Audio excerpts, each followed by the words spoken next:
رات کا وقت ہے، ہر کوئی آرام کے ساتھ بستر استراحت پر محو خواب ہے۔ خلیفہ دوئم حضرت عمر فاروق اپنے غلام اسلم کے ہمراہ مدینہ کی گلیوں میں گشت کر رہے ہیں۔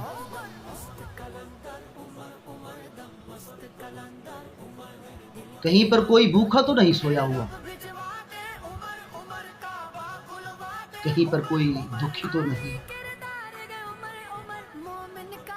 کہیں پر کوئی مصیبت کا مارا تو نہیں، کہیں پر کوئی غلام ایسا تو نہیں جس پر ظلم ہو رہا ہو۔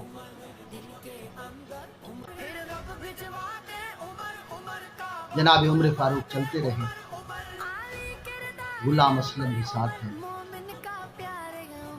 چلتے چلتے مدینہ سے کچھ دور فاصلے پر آگ جلتی نظر آئی۔ جناب عمر فاروق نے اس آگ کی طرف جانا شروع کیا۔ غلام اسلم بھی ساتھ ہے۔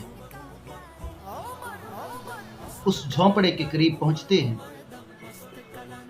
اندر سے آواز آ رہی ہے، بیٹا سو جاؤ نا، بس ابھی کھانا تیار ہو جاتا ہے، جب کھانا تیار ہو جائے گا میں تمہیں جگا دوں گی۔ آپ دیکھ تو رہے ہیں میں نے کھانا بنانا شروع کر دیا ہے، پھر اس کے بعد میں آٹا گوندھ لوں گی، روٹیاں بھی پکا لوں گی۔ بیٹا آپ سو جائیں، جب کھانا تیار ہو جائے گا میں آپ کو جگا دوں گی۔ جناب عمر فاروق سنتے رہے کافی دیر تک، جب ایک ہانڈی کو تیار ہو جانا چاہیے تھا ابھی تک نہ ہوئی۔ ماں ابھی دلاسے دے رہی ہے۔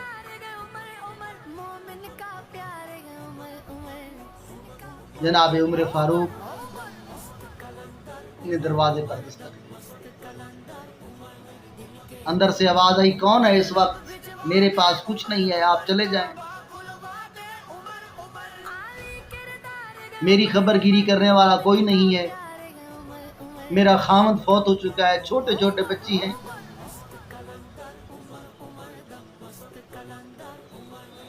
جناب عمر فاروق نے کہا، اماں یہ بتا، کیا خلیفہ وقت نے بھی تجھے نہیں پوچھا؟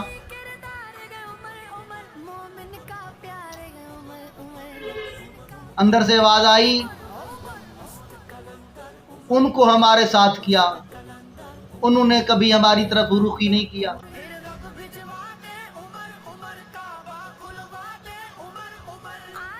اماں اگر وہ اب آ جائیں اور معافی چاہیں تو معاف کر دے گی۔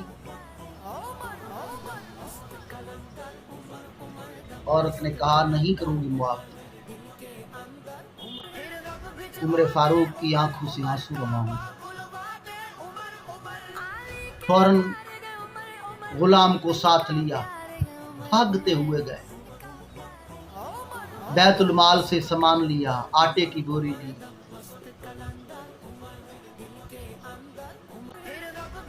سبزی لی، دال لی اور چلتے ہوئے آئے۔ غلام نے کہا، بوری میرے کندھے پر رکھ دیجیے، میں لے کر چلوں گا۔ فرمایا، قیامت والے دن میرا وہ بوجھ اٹھا لے گا؟ غلام نے کہا، نہیں وہ تو اللہ کا معاملہ ہے۔ فرمایا، پھر رہنے دے، مجھے اٹھانے دے۔ جلدی جلدی پہنچے، نوکر سے کہا، تو آٹا گوندھ، خود سالن بنا رہے ہیں۔ سالن تیار ہو گیا، روٹی پک گئی، بچوں نے روٹی کھا لی۔ اب بچوں کو خوش کرانے کے لیے، ان کے چہرے پر مسکراہٹ دینے کے لیے ان کو ہنسانا شروع کر دیا۔ جب بچے ہنسنے لگے، کہا، اماں مجھے اجازت۔ ماں نے کہا، بیٹا تو کون ہے؟ تجھے امیر المومنین ہونا چاہیے تھا، عمر کی جگہ تو ہوتا، تو غریبوں کا خیال کرنے والا ہے۔ کہنے لگے اماں بس میں تجھے واسطہ دیتا ہوں، اپنا عمر کو معاف کر دے۔ اس نے کہا اگر تو کہتا ہے نا، تیرے کہنے پر میں عمر کو معاف کر دیتی ہوں۔ فرمایا اگر عمر اب تیرے سامنے آ جائے، اب تو نے اس کو معاف کر دیا ہے، اب اسے خوش ہو کر بات کرے گی؟ عورت سمجھ گئی جناب عمر میرے سامنے کھڑے ہیں، دعائیں دینے لگی اور کہنے لگی خلیفہ وقت ایسے ہی انسان کو ہونا چاہیے۔